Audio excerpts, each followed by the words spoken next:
আসসালামু আলাইকুম। আশা করি আপনারা সবাই ভালো আছেন। আমি মোহাম্মদ লোকমান আছি আপনাদের সাথে। জার্সি ডিজাইনের আরেকটি নতুন ভিডিওতে আপনাদের সবাইকে জানাই স্বাগত। তো আমাদের আজকের যে জার্সি ডিজাইনটা আপনারা অলরেডি দেখতেই পাচ্ছেন, এই ডিজাইনটা আমরা করে দেখাবো এবং কোথায় কোন কাজগুলো রয়েছে সেগুলো নিয়ে বিস্তারিত আলোচনা করার চেষ্টা করব।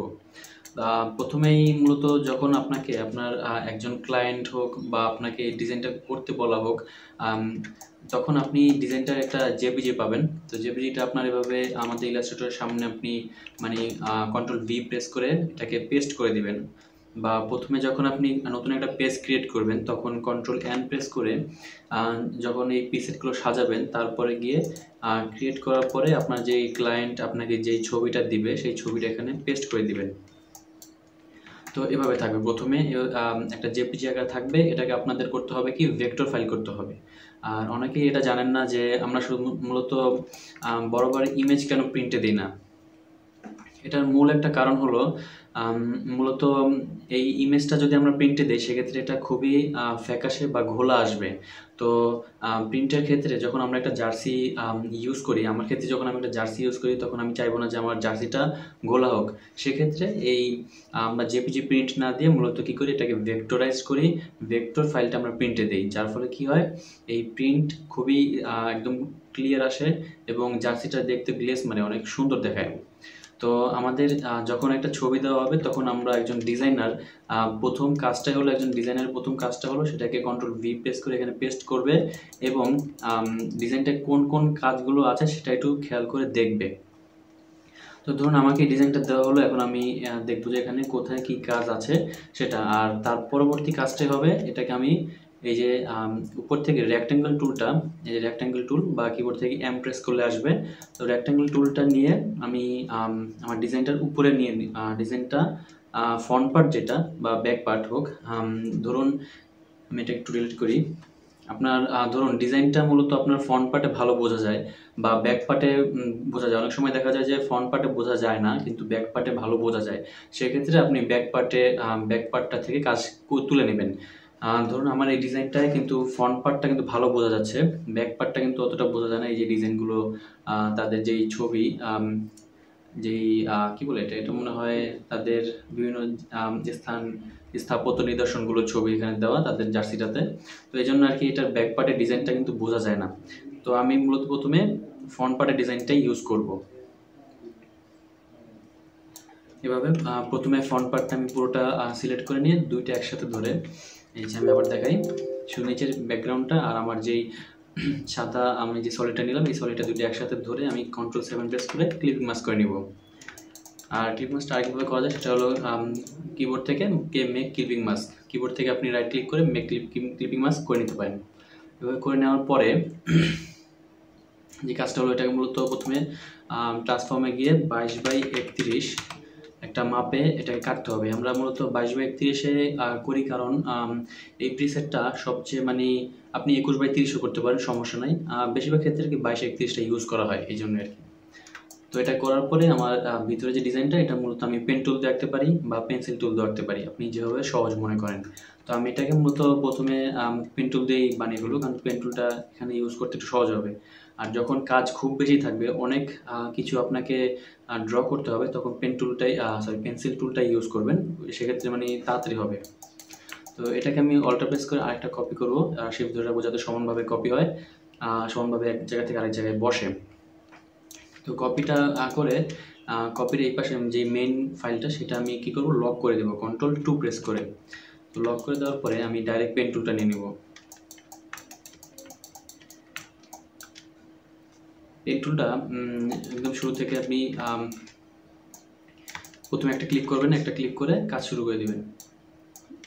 যে শেপটা বানাতে চান সেই শেপটার উপর দিয়ে কাজটা করে নেবেন। তো এটাকে ফিলে আছে, আমি এটাকে স্ট্রোকে কনভার্ট করে নিলাম। আর যেখানে যেখানে আছে সেখানে খুব সুন্দর করে পেন টুলটা দিয়ে এটা সবগুলো বানিয়ে নেবেন।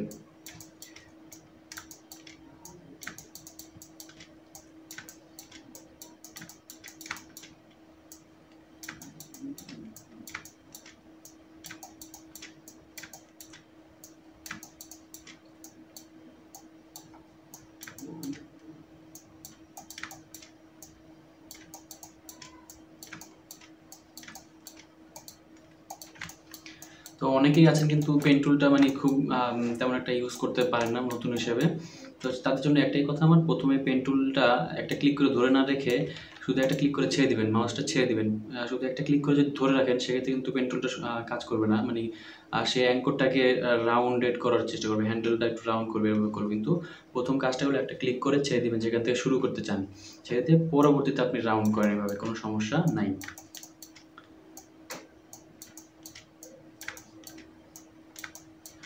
এই বিষয়টা অনেক নতুন ডিজাইনাররাই কিন্তু মানে ঘাবড়ে যায় এই জায়গাটায়। তো এটা ঘাবড়ানোর তেমন কিছু নাই, শুধুমাত্র কীভাবে প্রপারভাবে ইউজ করা যায় সেটা জানলেই কি হবে।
তো পেন টুলটা যখন ইউজ করবেন আর কাজ যদি অনেক থাকে সেক্ষেত্রে কিন্তু মূলত প্রথম যেটা লাগবে সেটা হলো ধৈর্য। ধৈর্য সহকারে কাজগুলো করে যাবেন, দেখবেন যে আস্তে আস্তে খুব সুন্দর একটা ডিজাইন আপনি কিন্তু তৈরি করতে পারবেন। তো যাদের কিন্তু ধৈর্য নাই তারা কিন্তু এখানে দিশেহারা হয়ে যেতে পারেন। তো ডিজাইনারদের প্রধান এবং মূল হাতিয়ারই কিন্তু এই ধৈর্য, কারণ ধৈর্য সহকারে আপনাকে ডিজাইনটা কমপ্লিট করতে হবে।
তো পেন টুলটার আরেকটা ট্রিক আমি বলে দিই, সেটা হলো যখন আমি ধরুন মাঝখানে আছি তখন যেমন যেমন এই মাঝখানে আছি আমি এখানে। এখন আমি যদি এই যে এই শেপটা যদি আমি এই অবস্থায় অর্থাৎ একটা ক্লিক করে ড্র্যাগ করলাম, ড্র্যাগ করা অবস্থায় আমি যদি আমার স্পেস বারটা চাপি, তখন আপনি স্পেস বার চাপার পরে ওই ড্র্যাগের ওই অ্যাঙ্গেলটা কিন্তু ঠিকই থেকে যাবে, শুধুমাত্র আপনি কোথায় বসাতে চান তখন সেটা আলাদাভাবে বসাতে পারবেন। তো আপনি এভাবে করে খুব সহজে কিন্তু এটার কাজটা করতে পারবেন। তো পেন টুলটার কিন্তু এই ট্রিকগুলো জানলে খুব কাজটা খুবই সহজ হয়ে যায়। তো এটা কিন্তু আরেকভাবে করা যায়, সেটা হলো আপনারা অনেকেই জানেন, আমার বিভিন্ন ভিডিওতে আমি অবশ্যই দেখিয়েছি। এই কাজটা আপনি আরেকভাবে করতে পারেন, সেটা হলো আপনার পেন্সিল টুলের মাধ্যমে। পেন্সিল টুলটা কিন্তু অতটা স্মুথ হবে না, যদি আপনার স্মুথনেস একটু কমিয়ে রাখেন। পেন্সিল টুলটা দিলেও হয়, সহজ হয়, কিন্তু আমার মতে এই কাজটা পেন টুল দিয়ে করাটাই মনে হয় ভালো। কাজটা খুবই সুন্দর হবে এবং কাজটা দেখতেও খুব ভালো লাগবে।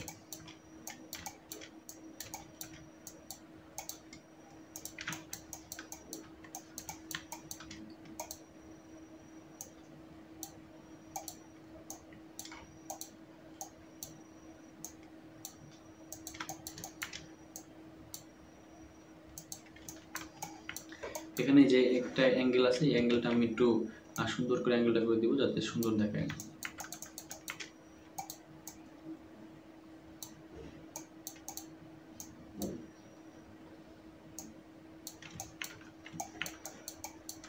তো আমার প্রায় নিচের দিকে কাজ শেষ। এখন আমি পুরোটা সিলেক্ট করে দেখবো যে কোথায় কোনো জায়গায় রয়ে গেল কিনা। দেখতে পাচ্ছি তেমন কিন্তু রয়ে যায় নাই। আর এই যে মাঝখানে এই গ্যাপটা আমাকে বের করতে হবে।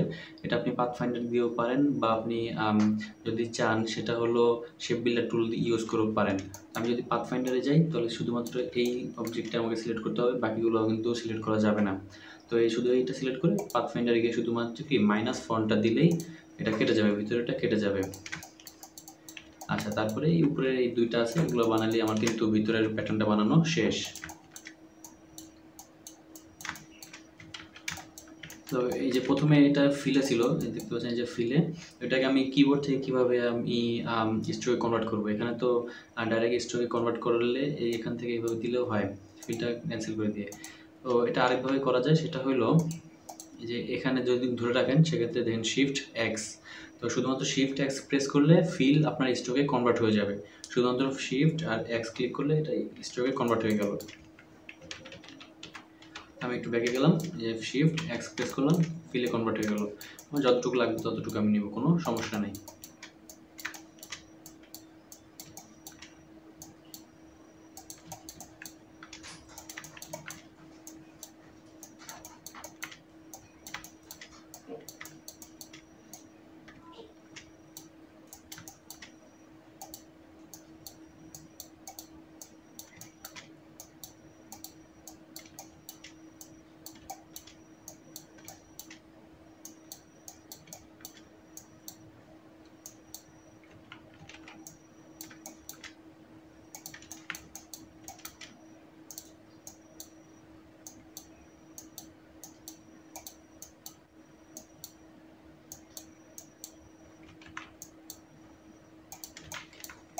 ওকে, তাহলে আবার কিন্তু সবগুলো বানানো শেষ, এই একটা রয়ে গেছে।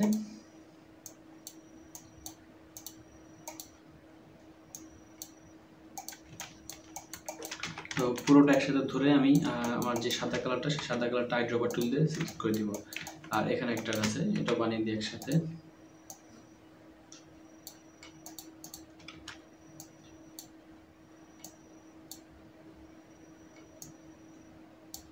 ওকে, এটাকে ফিলে কনভার্ট করে নিলাম। তো এখন ভিতরে ব্যাকগ্রাউন্ডের ভিতরে যেই অবজেক্টগুলো সবগুলো একসাথে ধরে আমি কিবোর্ড থেকে কন্ট্রোল জি প্রেস করে গ্রুপ করতে পারি, বা রাইট ক্লিক করে এখানে গ্রুপের অপশনে গ্রুপ করতে পারি। তো পুরোটা কিন্তু গ্রুপ হয়ে গেছে। এটাকে আমি কন্ট্রোল 3 প্রেস করে একটু হাইড করে রাখি আপাতত। আর আমার যে এই ডিজাইনটা আমি একটু বানিয়ে নিই।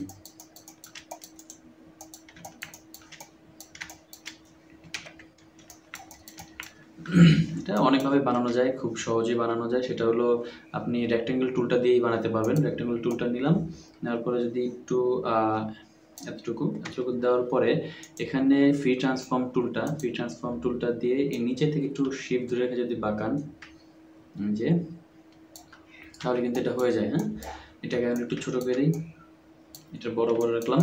তো ছোটো করে দিয়ে এটাকে এখন আমি এটা ইউজ করব, ধরুন সমানভাবে নিয়ে বা এভাবে এতটুকু, এবং একটা অলটা প্রেস করে কপি করলাম, পরে একটা কন্ট্রোল ডি প্রেস করে এটাকে রিপিট করে দিলাম। এই আর তেমন কিছু না। আর একটু বড় করে নিই যাতে আমি লং স্লিভে ইউজ করতে পারি। এটা তো ফুল স্লিভে ইউজ হবে। যদি আমরা যদি হাফ স্লিভে ইউজ করি সেক্ষেত্রে আপনি একটু কম নিতে পারেন, আর যদি লং স্লিভে ইউজ করতে চান সেক্ষেত্রে একটু বড় করে নিলেই ভালো, তাহলে আর পরে কিন্তু আর সমস্যা পড়তে হয় না। তো আমি একটু বড় করে নিলাম। এখন প্রথম কাজটা হলো আমাদের যে ব্যাকগ্রাউন্ডটা, সেই ব্যাকগ্রাউন্ডটা আমি বানিয়ে নিই। কিবোর্ড থেকে এম প্রেস করে আমি রেক্ট্যাঙ্গেল টুলটা নিব এবং 22/31, অর্থাৎ আমরা প্রথমে যে ক্লিপিং মাস্কটা করেছিলাম সেই ক্লিপিং মাস্ক অনুযায়ী আমি এটাকে একটা ব্যাকগ্রাউন্ড নিয়ে নিব। তো অবশ্যই ব্যাকগ্রাউন্ড কালারটা হবে কোনটা, এই যে ভিতরের স্কাই ব্লুটা, এই ব্লুটা নেব ব্যাকগ্রাউন্ড কালার। আর আমরা যেই পেন টুল দিয়ে এতক্ষণ সিলেক্ট করলাম, এতক্ষণ যে কাজগুলো করলাম সেটা মূলত হলো এই যে একটু ডিপ কালারটা। তো প্রথমে আমি স্কাই ব্লু কালারটা একটু সুন্দর কালার করে দিই, যেমন এখানে 70, পরে 20, আর মেজেন্টা 20 দিয়ে দিলাম, আর ইয়েলো ধরেন 10। এটা করার প্রথম এবং প্রধান কারণটা হলো, যখন আপনি আইড্রপার টুল দিয়ে কোনো কিছু পিক করে কালারটা নিলেন, পিক করা কালার কখনোই কিন্তু ভালো আসবে না। সেক্ষেত্রে আপনার প্রথম কাজটা হলো পিক করা কালারটা মাথায় রাখবেন যে কেমন কালার লাগবে আমার। অর্থাৎ কালারে যদি আপনার মাস্টার হতে হয় সেক্ষেত্রে আপনাকে খেয়াল রাখতে হবে কেমন কালার আপনার দরকার, কেমন কালার আসবে, সেই জ্ঞানটা আপনাকে মাথায় রাখতে হবে যে এরকম কালার দিলে আমার প্রিন্টারে এভাবে কালারটা আসে। তো অবশ্যই কালারটা খুব সুন্দর দেওয়ার চেষ্টা করবেন, তাহলে আপনার জার্সিটা খুব গ্লেজ মারবে। তো এখান থেকে আমি মেজেন্টাটা 20 না, আমি একটু 15 করে দিই, যাতে একটু লাইট আসে, বা 15 একটু ওইটার মতো রাখতে হলে 20 মনে হয় ঠিক আছে। আচ্ছা, আমি 20 রাখলাম এবং এটাকে একদম ব্যাকগ্রাউন্ডে বসিয়ে নিচে দিয়ে দিলাম। কন্ট্রোল শিফট এবং আপনার লেফট ব্র্যাকেট চেপে একদম নিচে দিয়ে দিলাম। অর্থাৎ এটা আপনি অ্যারেঞ্জ গিয়েও করতে পারেন, সমস্যা নাই। এখন কন্ট্রোল অল্টার 2 প্রেস করে আমার যে লক করা অবজেক্টগুলো ছিল সেই লক করা অবজেক্টগুলোকে আমি আনলক করলাম।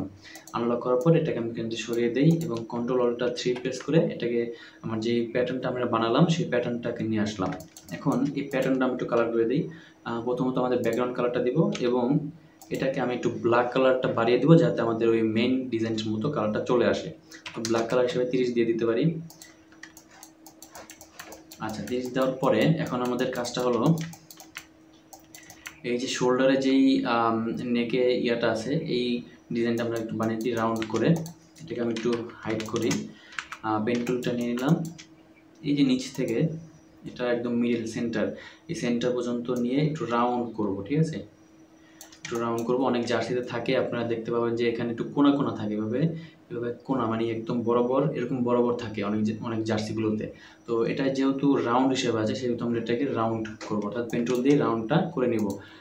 মূলত প্রথমে এই অর্ধেক বানাবো, তারপরে এই অর্ধেক থেকেই বাকিটা আমরা কপি করে নেব যাতে দুই পাশ সমান থাকে।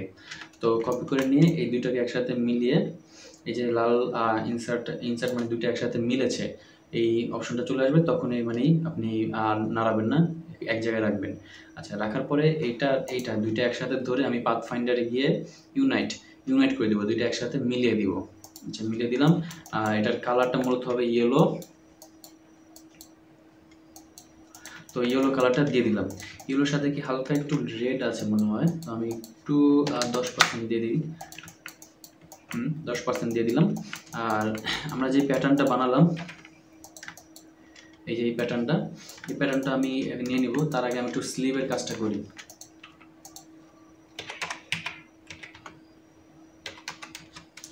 ধরুন এটা আমাদের একটা স্লিভ, ঠিক আছে, এটা হলো হাফ স্লিভটা আমরা এখানে আনলাম। মূলত ডিজাইনটার যে ডেমোটা আমাদের ক্লায়েন্ট যে ডেমোটা দিল আমাকে সেটা মূলত হাফ স্লিভ, তাই আমি এখানে হাফ স্লিভটা রাখলাম। পাশাপাশি আমি কিন্তু ফুল স্লিভও প্রোভাইড করব, কোনো সমস্যা নেই। তো এখানে যে কালারটা আমি এখানে আছে সেভাবে ইউজ করব। কোনো যেমন এখানে যে সাদা কালারটা না, এটাকে আমি মূলত বডি থেকে নীল কালারটা নিলাম, স্কাই ব্লু কালারটা নেওয়ার পরে এভাবে সমান করে রাখি।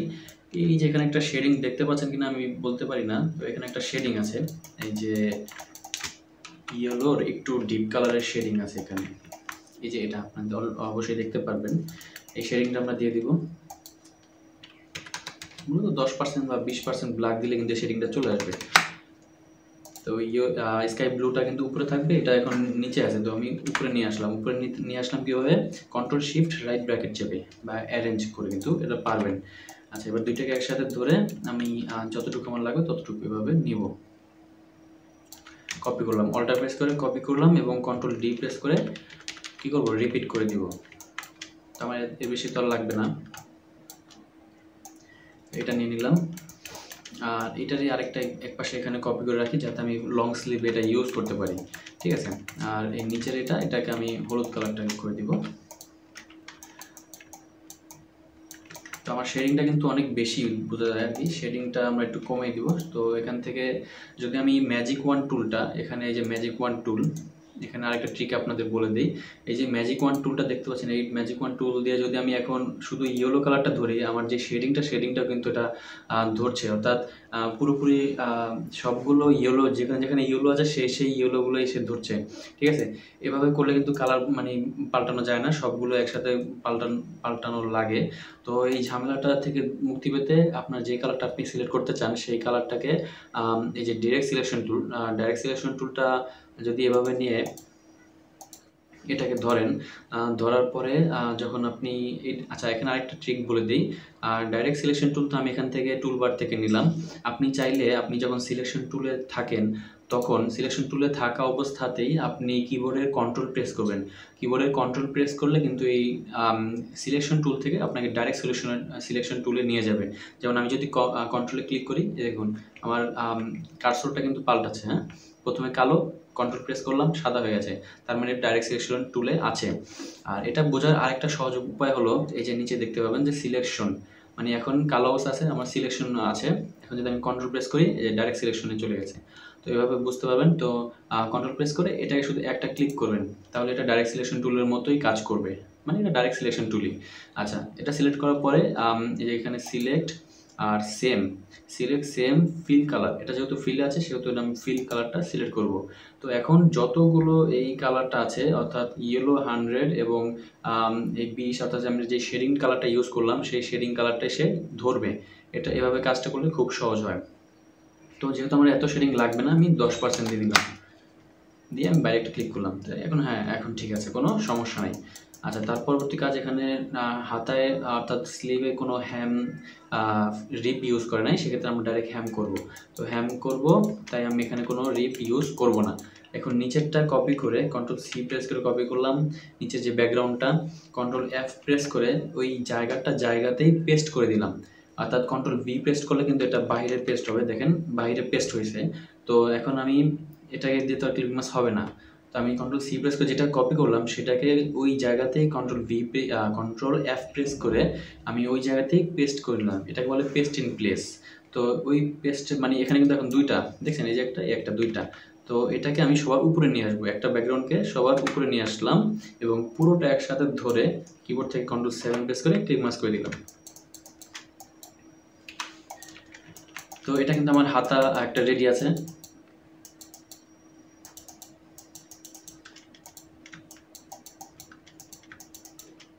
আচ্ছা, এখানে আরেকটা সমস্যা কি আমি কি বলি, এখানে দেখতে পাচ্ছেন যে এভাবে আছে, মানে এই অ্যাঙ্গেলে, আবার ওর উল্টো পাশে দেখতে পাচ্ছেন আবার এভাবে মানে অবজেক্ট সাবজেক্টগুলো আছে। তো এটা করতে হলে আমাকে করতে হবে কি, এই যে আমার যেই প্যাটার্ন আমরা বানালাম না, এই প্যাটার্নটাকে অর্ধেক করে দিতে হবে। এইভাবে আমি নিচের এই এক সাইড কেটে দিলাম, কেটে দিয়ে অবজেক্ট এটাকে অর্ধেক রাখবো, পরবর্তীতে ওইটা আমি রিফ্লেক্ট করে দিলে কিন্তু এই মেইন ডিজাইনের মতোই হবে। আশা করি আপনারা বুঝতে পারলেন। যদি না বুঝেন আমি আবার একটু বলি। এই দেখতে পাচ্ছেন যে এখানে এই পাশেরটুকু এভাবে আছে। যদি আমি এই অর্ধেকটা বানাই, এই অর্ধেকটা বানিয়ে পরবর্তীতে এটা আমি কপি করে আরেকটা নেই, আরেক পাশে দিয়ে যদি রিফ্লেক্ট করে দিলে আবার ওটা এভাবে আসবে। প্রথমে এভাবে আসলো, পরবর্তী এভাবে আসবে। অবশ্যই বুঝতে পারছেন।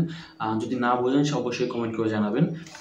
যতটুকু বোঝানোর চেষ্টা করি আর কি, যদি আপনারা না বুঝতে পারেন অবশ্যই আমাদের কমেন্ট করে জানাবেন। এই জন্য আমি এটাকে আবার পরবর্তীতে কী করলাম, অর্ধেক করে নিলাম। আচ্ছা, কন্ট্রোল অল্টার 3 প্রেস করে আনহাইড করে দিলাম আগেরগুলো। তো এখানে এই জায়গাটায় এসে রিফ্লেক্ট করতে হবে, এটাকে ও প্রেস করে ডাবল এন্টার করলাম, রিফ্লেক্ট হয়ে গেল। তো এখন দেখছেন এভাবে আছে। হ্যাঁ, এভাবে থাকার পরে এটাকে আমি এটার নিচে নিয়ে নিব। তাহলে এটা আর এই সিলেক্টটা, এটা অবজেক্টটা, এই দুটো একসাথে ধরে কন্ট্রোল 7 প্রেস করে ক্লিক মাস করে নিলাম। আর একটা বিষয় কি, আমি একটু এদিকে বাঁকা করে দিই, তাহলে মনে ভালো হবে। এটা করার জন্য এখান থেকে ফ্রি ট্রান্সফর্ম টুলটা নিয়ে একটু এদিকে বাঁকা করে দিই। আর পরবর্তীতে এইটা আর এইটা একসাথে ধরে ক্লিক মাস করে দিই। হ্যাঁ, এখন দেখেন এটাকে যদি আমি একটা কপি করি এবং ও প্রেস করে ডাবল এন্টার করি, রিফ্লেক্ট করি, তাহলে এটা কিন্তু এভাবে হলো। তাহলে কিন্তু ডিজাইনটা খুব সুন্দর হলো। হ্যাঁ,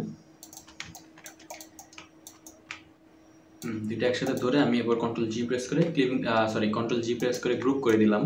আর এখন আমার বডির কিন্তু কাজ শেষ। বডির নিচে যে ব্যাকগ্রাউন্ডটা, সেটাকে আমি একটা কপি করব কন্ট্রোল সি প্রেস করে, পরবর্তীতে কন্ট্রোল এফ প্রেস করে জায়গাতেই পেস্ট করে দিলাম। এবং ওখানে এখন দুইটা ব্যাকগ্রাউন্ড আছে, একটা ব্যাকগ্রাউন্ড আমি উপরে নিয়ে আসবো, অর্থাৎ পুরো বার্গারের মতো জিনিসটা উপরে নিচে ব্রেড, ভিতরের দিকে আপনার যতগুলো মশলা যা বলেন। আচ্ছা, তো আমি একটা উপরে নিয়ে আসবো, উপরে নিয়ে এসে পুরোটা একসাথে ধরে কন্ট্রোল 7 প্রেস করে ক্লিক মাস্ক করে নিব।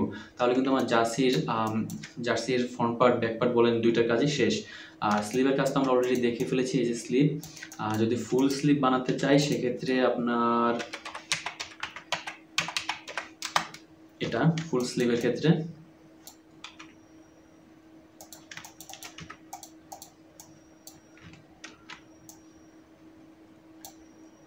একটু নিচের দিকে বাড়িয়ে দিই, যাতে আর কি পুরোটা হয়, পুরোটা কভার করে। আগের মতো এখানে আরেকটা কপি করে এখানে দিয়ে দিলাম। তো আমরা যখন মূলত আমরা যখন মেইন ডিজাইনাররা যখন কাজ করি, তখন কিন্তু এই যে যত আস্তে আস্তে দেখালাম, একটা ডিজাইন করতে আমার প্রায় 20 মিনিট মতো লেগে যায়। তো মূলত যখন আমরা কাজ করি তখন তো খুব দ্রুততার সাথে কাজ করি, এই জন্য তখন আমাদের প্রায় 5 থেকে 10 মিনিটের মধ্যে কিন্তু একটা জার্সি ডিজাইন কমপ্লিট হয়ে যায়। যেহেতু আপনাদের দেখাচ্ছি, আস্তে আস্তে করছি, এজন্য আর কি। তো আপনাদের যাতে বুঝতে অসুবিধা না হয় সেজন্যই তো আস্তে আস্তে কোড করা আমাদের। যদি আমরা একটু মানে তারা যেমন আমরা সবসময় যেই কাজগুলো করি, যেভাবে কাজ করি সেভাবে করলে কিন্তু এতক্ষণ লাগতো না, এত সময় লাগে না। তো এটাকে একটা কপি করে এটাকে আমরা রিফ্লেক্ট করে দিলাম। রিফ্লেক্ট করে দিলেই ব্যাক পার্টের কাজ কমপ্লিট। ও এখানে রিফ্লেক্ট করে নাই, ফ্রন্ট পার্টটা যেমন ব্যাক পার্টও তেমনই রাখছে। তো আমরা একটু ব্যাকে যাই, এভাবেই রাখবো। আরেকটা জিনিস এখানে খেয়াল করেন, এখানে একদম উপরের দিকে মিলানো। তো আমি করব কি, এই যে দুটাকে একসাথে সিলেক্ট করে হালকা একটু উপরে দিয়ে দিব, ঠিক আছে, যাতে সেলাইয়ের পরেও এটুকু থাকে। তো এভাবেই মূলত ডিজাইনগুলো করতে হয়। আর ডিজাইনটা তো আমার কমপ্লিট, এখন শুধুমাত্র কাজ রয়েছে আপনি যেই সাবলিমেশন ফ্যাক্টরি বা যার কাজ করবেন, যে ক্লায়েন্ট কাজ করবেন, সে যদি আপনাকে কোনো প্যাটার্ন দিয়ে থাকে বা আপনার নিজস্ব কোনো প্যাটার্ন থাকে, সেক্ষেত্রে সেই প্যাটার্ন অনুযায়ী এটাকে ক্লিপিং মাস্ক করে নেবেন। অর্থাৎ প্রতিটা সাবলিমেশন ফ্যাক্টরিতে কিন্তু তাদের নিজস্ব সাবলিমেশন প্যাটার্ন থাকে। আর রাউন্ড নেকের ক্ষেত্রে তারা নেকটা কাটে, হাতা বা স্লিভের ক্ষেত্রে দুই সাইড থেকে কাটা থাকে, যাতে একটু কালার রংটা এই রংটা তো আমার লাগবে না, এটা শুধুমাত্র ওয়েস্টেজ, তাই এখান থেকে কেটে দেয়, যার ফলে এই রংটুকু বাঁচে। তো অর্থাৎ যতটুকু বাঁচিয়ে সেভ করে কাজগুলো করা যায় ততই ভালো।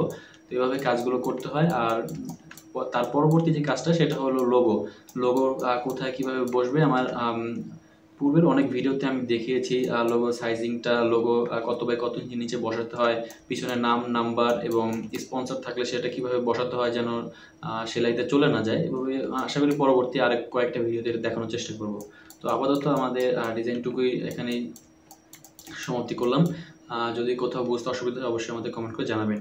তো আশা করি আপনারা সবাই ভালো থাকবেন। আল্লাহ হাফেজ।